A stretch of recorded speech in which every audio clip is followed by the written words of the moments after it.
Welcome to the Christian Spiritualism channel. What is sin? Does sin really exist? Nearly everyone would agree there is definitely right and wrong, but some dismiss sin as a creation of religion. They believe there's actually no such thing as sin. The Merriam-Webster dictionary defines sin as an offense against religious or moral law. In the Bible, 1 John 3:4 describes sin as a transgression of the law of God, and Joshua 1:18 calls sin a rebellion against God. The law of a church is not necessarily a law of God. It's a religious law because it's one held by a church, but to not follow a church law is not necessarily a sin to anyone other than those who follow the teaching of that church.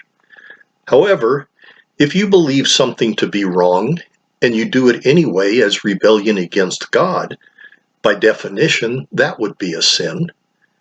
When I was a teenager, a Sunday school teacher at my church taught the class a sin is anything that separates you from God. That same church had a seemingly endless list of things they considered to be sins, just like many churches do. To commit any one of those sins would cause God to reject me, or so the church claimed. According to the church, sin included dancing, going to a movie theater, smoking tobacco, drinking alcohol, and other things which were totally acceptable to certain other Christian denominations.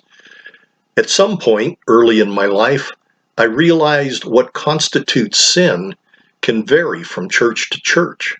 One church's sin can be another church's acceptable pastime. Many of what the church called sins were not sins specified in the Bible, so would I really be rejected by God if I did one of them? The Bible says God's love is unconditional. It also says God is always with us, but the church doctrine seemed to say otherwise. The churches I used to attend used their doctrine to judge and condemn people in order to guide them along what they referred to as the straight and narrow path to God. Obviously, the fewer laws a church has, the fewer reasons that church has to judge and condemn someone. Spiritualism has no doctrine, no list of sins.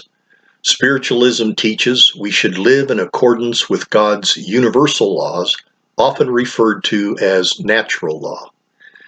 Natural law includes laws such as the law of cause and effect and the laws of compensation and retribution. By learning and applying to our life God's natural law rather than a church doctrine, we come to know the right way to live according to God, not according to the opinions of church leaders. We learn our thoughts become our words and actions. Both words and actions have consequences, either good or bad. We reap what we sow. Spiritualism also teaches the same golden rule taught by Christianity. If we live by natural law and follow the golden rule, we are living in harmony with God and with each other. It's as simple as that.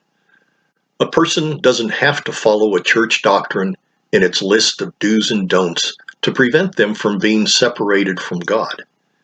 The Apostle Paul wrote in Romans 8:38, "Nothing can ever separate us from God's love. Neither death nor life, neither angels nor demons, neither our fears for today nor our worries about tomorrow, not even the powers of hell can separate us from God's love," according to Paul.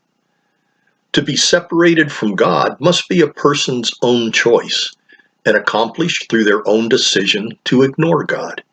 It's not God turning away from us, but us distancing ourselves from God by putting Him out of our thoughts, our heart, and our life.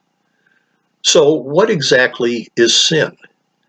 Many of the things I once thought were sins because of what the church taught are not considered sins by God. What really constitutes sin often depends on one's own perception, belief, and intention. Thank you for watching. May God bless you, guide you, and may you enjoy your spiritual journey. Bye for now.